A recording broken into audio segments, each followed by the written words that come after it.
Bhutan has built a lot of infrastructure, and the biggest infrastructure we've built is the hydro projects. Now, in the world, globally, hydro projects can tend to be fairly controversial, mainly because of just the nature of the beast, how it's built and where it's built. You cannot move it, and if there are people there, they have to be relocated, and then which creates social tension, political tension, economic problems, and so on and so forth, right? One of Bhutan's natural advantages is that we are a country that's around 38,000 square kilometers with 650,000 citizens, which means essentially the per square kilometer density is very, very low. And so the biggest projects, one of the biggest projects, the Puna Zangchu 1, which is 1,200 megawatts, and to put it in perspective, closer to $2 billion worth of investments, had an impact on something like about 100 people that needed to be relocated.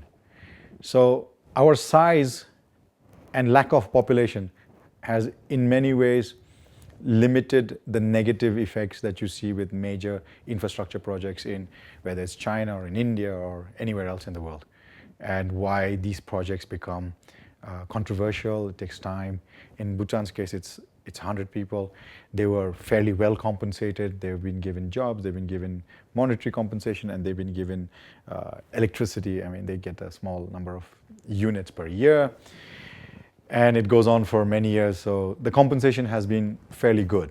Where I think the issue is more for us is from an economic perspective, and therefore the social side has not been too much. The environment side has been a major consideration. I think the environmentalists in Bhutan have had in some sense a major uproar when the projects were being conceived, because it happened to be in an area where the white-bellied heron, a rare bird, was apparently nesting, and it's only apparently about half a dozen of them or so that comes to Bhutan. And so there was a major negotiation between the project developers, which is essentially the government, and the environmentalists to find a mechanism to mitigate the negative impact. And that's how the project was actually given an environmental clearance.